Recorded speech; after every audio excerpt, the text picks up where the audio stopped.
Brasilia, the most modern city in the world, and it has the most advanced telephone equipment as well, both for local and long-distance communication. The Ericsson is the only telephone in the world built in one piece. But a telephone is not the only thing needed for telephonic communication. There must be a telephone station with all its complex, high-precision equipment. This equipment in the federal capital of Brazil is based on relays. They have double the life of ordinary relays and lower operating costs. The selectors in these racks are the Ericsson crossbar type. It looks like a tangle, but it's a fantastic organization which connects each individual telephone line to the station. Outside, the lines are protected from electrical discharges by lightning arresters and fuses. The completely automatic station is supervised from a panel which reports and localizes every type of fault.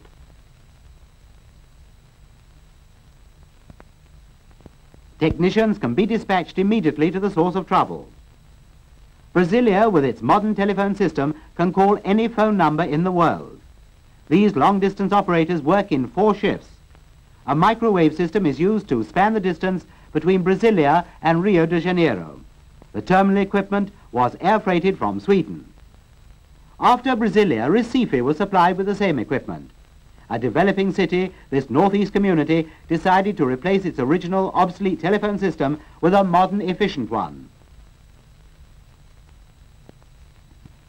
Since Graham Bell invented his wonderful communication instrument in 1876, many improvements have been made to it, making it a more perfect and practical instrument.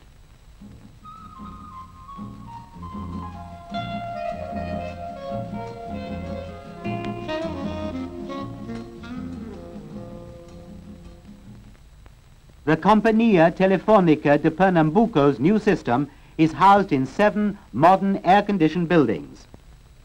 Complicated, but not for the engineers. These thousands of wires are the local and long-distance connections. They're a witness to the high degree of technical precision that Brazilian engineers have now achieved.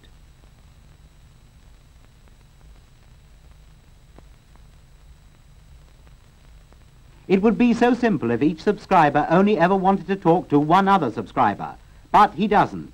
Each time he rings up, the number he wants has to be sought amongst thousands or maybe millions of subscribers.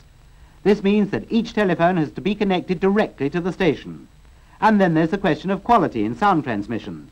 That's why dry air compressors have to be fitted to prevent moisture penetrating the cables.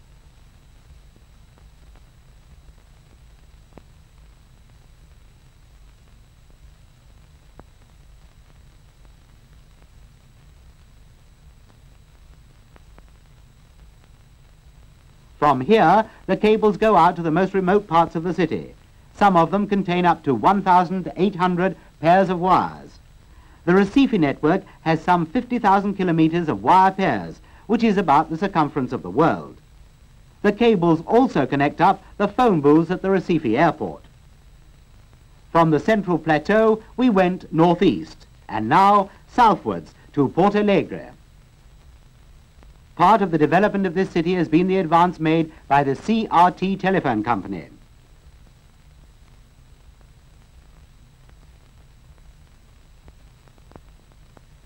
The signing of the agreement between CRT and Ericsson do Brasil. Colonel Nunes signs for the local company.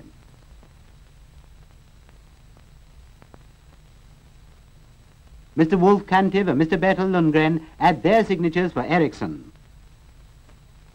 Senior Paulo Engels, head executive of the CRT company, ends his ceremony by signing a check for the first payment. This time we're not going so far, 320 kilometers to the Presidente Dutra highway. Oscar Niemeyer designed this factory, inaugurated in 1955. It has 15,000 square meters of covered area on a 100,000 square meter site. This is a 300-ton press.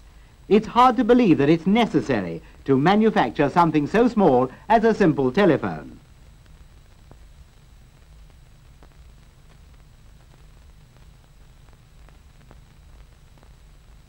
And here are some of the other machines to manufacture components. Precision machines, many of which have been improved in the factory, perform serious work. All raw materials are thoroughly tested to guarantee quality. These are contact springs, still at the beginning of their manufacture. Next, they'll be given contacts of almost pure silver. These contacts are divided in sizes corresponding to their final uses. These are intended for the crossbar selector.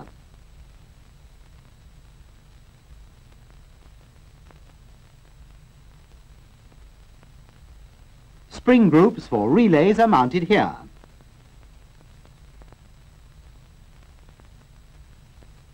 The group of automatic lathes need only a minimum of technicians and supervisors for operation. Continuous improvements in manufacturing methods are being made based on experience in production. The winding coils for selectors, relays and transformers, amongst other things. Pure copper wire, many times thinner than human hair, is transformed into coils with thousands of turns in each section. These highly trained workers are the pride of this national industry. The cables are mounted on a form board where each wire has a fixed place. The insulation of the wires is removed mechanically for soldering. Then the cables are mounted and connected in the selectors.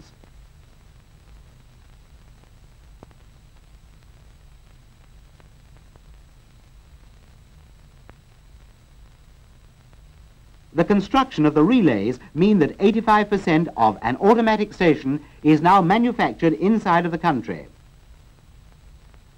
The contacts, which will last a generation and be used millions of times, are carefully adjusted by the engineers. The pressure is checked with a precision scale. All contacts are double and made of precious metal to ensure reliableness.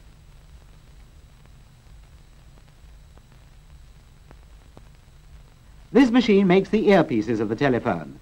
The machining is so good that adjustments afterwards are practically unnecessary. The raw materials for these plastic parts are all supplied by the domestic industry.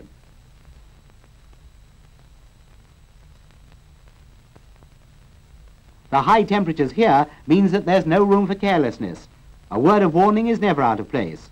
This is the cover of yet another telephone. It might be yours. Well, here there's no shortage of telephones. The annual production of this factory is 80,000 telephones, with a total capacity of 100,000 when required. But high production is not only obtained by first-class machines. There has to be a good working spirit in the factory, good human relations. This is why transportation, dental care, and sports and recreation facilities are provided. Telephone communication can be a real problem for a city, but it's no problem for a factory like we've just seen. It's companies like these which are so equipped that at short notice they can provide a telephone service for a city with millions of inhabitants.